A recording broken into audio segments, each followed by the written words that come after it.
Halo warga, hari ini Kontras mau mengajak teman-teman untuk mari pahami pentingnya meratifikasi ICPPID. Teman-teman harus tahu, baru-baru ini terjadi peristiwa teror terhadap para korban kriminalisasi pada peristiwa demonstrasi May Day 1 Mei 2025. Kabarnya, seorang pendamping tersebut juga mengalami penyiksaan oleh orang yang tidak dikenal. Teman-teman juga perlu menyadari bahwa kejadian ini penting untuk tidak dinormalisasi dan tidak boleh terulang kembali. Mengapa demikian? Peristiwa tersebut termasuk sebagai short-term enforced disappearances atau penghilangan orang secara paksa dalam jangka pendek. Hal tersebut termasuk sebagai salah satu bentuk pelanggaran hak asasi manusia atau pelanggaran HAM. Dalam tingkat internasional, penghilangan orang secara paksa dikategorikan sebagai kejahatan terhadap HAM melalui Deklarasi Perlindungan Semua Orang dari Penghilangan Orang Secara Paksa pada tahun 1992. Deklarasi tersebut menjadi sebuah konvensi internasional, tepatnya Konvensi Internasional Perlindungan Semua Orang dari Penghilangan Orang Secara Paksa pada tahun 2006. Konvensi tersebut kemudian ditandatangani oleh Indonesia pada tahun 2010. Memangnya ICPPID itu isinya apa sih? Dan kenapa penting untuk Indonesia meratifikasi ICPPID tersebut? ICPPID mendefinisikan penghilangan orang secara paksa sebagai upaya penahanan, penculikan, penangkapan, atau bentuk penapasan kebebasan lainnya oleh agen-agen negara atau oleh orang-orang atau kelompok yang didukung oleh negara yang bertindak dengan perintah, dukungan, atau persetujuan negara, diikuti dengan penyangkalan untuk mengakui terjadinya perampasan kebebasan tersebut atau dengan penyembunyian nasib atau keberadaan orang yang hilang sehingga menempatkan orang tersebut berada di luar jangkauan perlindungan hukum. Setidaknya, terdapat 3 unsur dalam definisi tadi. Yang pertama, yaitu perampasan kebebasan bertentangan dengan kehendak orang yang bersangkutan. Yang kedua, keterlibatan pejabat pemerintahan setidaknya secara tidak langsung melalui perintah, dukungan, atau persetujuan mereka. Dan yang ketiga, penolakan untuk mengungkap informasi mengenai nasib dan keberadaan orang yang bersangkutan. Dalam penghilangan orang secara paksa, terdapat beberapa hak fundamental atau hak asasi manusia dari korban tersebut yang dilanggar. Hak untuk tidak dihilangkan secara paksa, hak untuk diakui sebagai pribadi di depan hukum, hak atas kebebasan dan keamanan, hak atas peradilan yang adil dan jaminan hukum, hak untuk tidak disiksa atau diperlakukan secara tidak manusiawi, serta hak untuk hidup. Nah, kenapa Indonesia harus mengikuti ataupun meratifikasi konvensi ICPPID? Sebenarnya, penghilangan orang secara paksa bukan hal baru di Indonesia. Di Indonesia, penghilangan orang secara paksa bisa dikategorikan menjadi 2. Yang pertama, yaitu periode pada pemerintahan Orde Baru, yaitu pada tahun 1965 sampai 1998. Periode ini didominasi oleh praktik-praktik penghilangan orang secara paksa dalam jangka panjang. Istilah ini mengikuti definisi dalam Statuta Roma, Pasal 7, Paragraf 2, huruf I, bahwa penangkapan, penahanan, dan penculikan dilakukan dengan sengaja untuk jangka waktu yang lama. Praktik ini umumnya digunakan untuk menyasar pihak-pihak yang dianggap berbahaya bagi pemerintah. Penghilangan orang secara paksa juga banyak terjadi dalam berbagai peristiwa pelanggaran berat HAM yang terjadi dalam periode pemerintahan Orde Baru. Di antara kasus-kasus tersebut, jumlah orang hilang yang dicatat oleh Kontras setidaknya sebanyak 32.774 orang dalam peristiwa 1965, 1966, 1935 orang hilang dalam periode daerah operasi militer di Aceh pada 1989 sampai 1998 dan 23 orang yang hilang dalam penghilangan paksa 1997 sampai 1998 dengan 9 diantaranya sudah dikembalikan.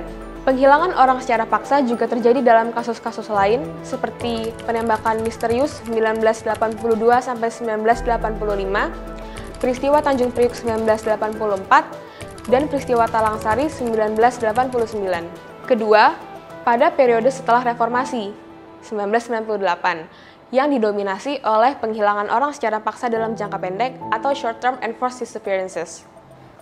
Penghilangan orang secara paksa dalam jangka pendek diantaranya menyasar pada masa aksi seperti reformasi di korupsi 2019, aksi penolakan Undang-Undang Cipta Kerja pada tahun 2020, dan aksi peringatan darurat pada tahun 2024. Selain itu, ada juga penghilangan paksa jangka pendek yang terjadi pada aksi penolakan RUU TNI pada tahun 2025, dan aksi May Day atau Hari Buruh pada tahun 2025. Para korban ditangkap secara sewenang-wenang oleh aparat kepolisian tanpa dasar hukum yang jelas ataupun melalui prosedur yang sah. Kemudian mereka dihalangi aksesnya terhadap dunia luar, termasuk akses terhadap kuasa hukum. OHCHR atau Kantor HAM PBB mendefinisikan penghilangan paksa jangka pendek ketika orang-orang muncul kembali setelah sebelumnya mereka ditahan secara sewenang-wenang. Dan selama masa penahanan tersebut, mereka tidak diberitahukan keberadaannya kepada orang-orang di sekitarnya, orang-orang terdekatnya, maupun diberikan akses terhadap dunia luar. Definisi ini juga sejalan dengan yurisdiksi dari ICPPID mengenai penghilangan paksa jangka pendek. Sebagaimana dinyatakan dalam pasal 17 paragraf 1, bahwa tidak ada seorang pun yang boleh ditahan secara rahasia. Meski demikian, pada periode setelah reformasi, masih banyak terjadi juga penghilangan paksa jangka panjang. Hal ini banyak terjadi pada area-area konflik, seperti pada periode darurat militer di Aceh tahun 2003-2004, dan di Papua, sejak akhir 1960-an hingga sekarang. Kita telah melihat bagaimana penghilangan orang secara paksa bukanlah hal yang baru di Indonesia. Sudah seharusnya ada payung hukum di Indonesia yang mengatur hal tersebut untuk mencegah terjadinya keberulangan penghilangan paksa di Indonesia. Namun sebaliknya, Undang-Undang Nomor 8 Tahun 1981 atau yang biasa kita kenal sebagai Kitab Undang-Undang Hukum Acara Pidana atau KUHAP justru memberikan celah terjadinya penghilangan orang secara paksa jangka pendek tersebut atau bahkan bisa juga penghilangan paksa jangka panjang. Hal ini dimungkinkan dengan adanya pengawasan yang minim bagi aparat penegak hukum dalam melakukan penahanan ataupun penangkapan terhadap orang-orang yang dicurigai sebagai pelaku kejahatan. Di sisi lain, penghilangan orang secara paksa sebenarnya pun sudah disebutkan dan diatur dalam Undang-Undang Nomor 39 Tahun 1999 tentang Hak Asasi Manusia dan Undang-Undang Nomor 26 Tahun 2000 tentang Pengadilan HAM. Dalam pasal 33 ayat 2 Undang-Undang HAM dinyatakan bahwa penghilangan paksa adalah tindakan yang dilakukan oleh siapapun yang menyebabkan seseorang tidak diketahui keberadaan dan keadaannya. Definisi ini jelas bermasalah, sebab penghilangan paksa didefinisikan sebagai tindakan yang dilakukan oleh siapapun. Sementara dalam ICPPID ditegaskan bahwa penghilangan paksa dilakukan oleh aktor negara ataupun oleh orang-orang, pihak-pihak ataupun kelompok yang melakukannya dengan perintah ataupun dengan dukungan negara baik secara langsung maupun tidak. Terdapat kecenderungan untuk menghilangkan tanggung jawab negara sebagai pengemban kewajiban atau duty bearer dalam penegakan hak asasi manusia bagi warga negara di Indonesia. Sementara itu, dalam pasal 9 huruf I Undang-Undang Pengadilan HAM, penghilangan orang secara paksa baru bisa dikriminalisasi ataupun diadili jika hal tersebut terjadi sebagai bagian dari kejahatan terhadap kemanusiaan. Artinya, ada unsur-unsur tertentu yang harus dipenuhi, seperti tindakan tersebut berupa serangan terhadap masyarakat sipil dan dilakukan secara sistematis atau meluas. Kondisi ini memiliki dua implikasi. Pertama, untuk menuntut pertanggungjawaban pidana dari pelaku, tindakan yang ia lakukan haruslah memenuhi unsur-unsur dari kejahatan terhadap kemanusiaan tersebut, seperti sebagai serangan terhadap masyarakat sipil. Kemudian, harus dilakukan dengan meluas atau sistematis.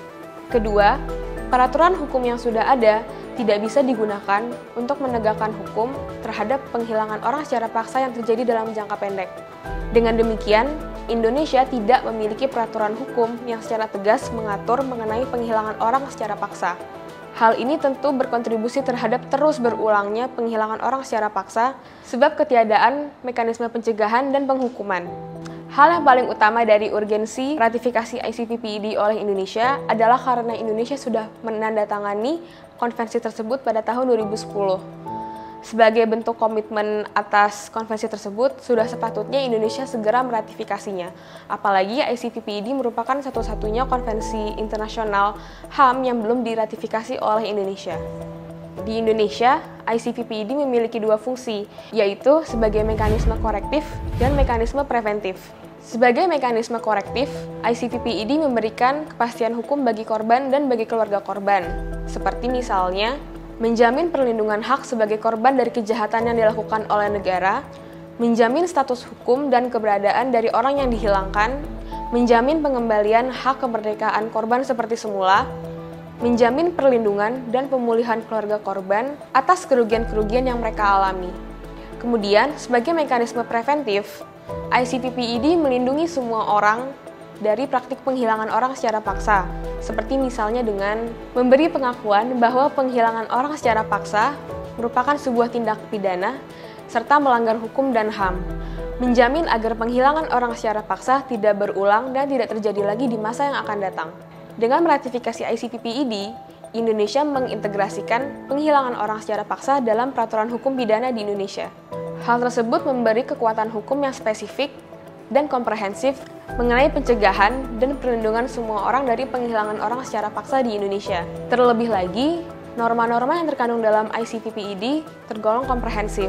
Dalam kaitannya dengan penghilangan paksa, norma-norma tersebut diantaranya yaitu hak untuk tidak dihilangkan secara paksa, pencegahan terjadinya penghilangan orang secara paksa, kewajiban menginvestigasi terduga pelaku penghilangan orang secara paksa, penuntutan terhadap terduga pelaku penghilangan orang secara paksa, penghukuman terhadap pelaku penghilangan orang secara paksa, kompensasi terhadap korban dan keluarga korban penghilangan orang secara paksa, dan yang terakhir, kewajiban untuk merespon terjadinya penghilangan orang secara paksa yang dilakukan oleh aktor non-negara.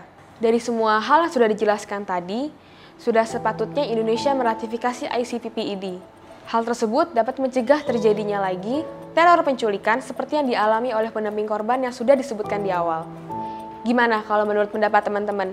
Tulis di kolom komentar ya. Dukung kerja-kerja advokasi kontras melalui Human Loves Human.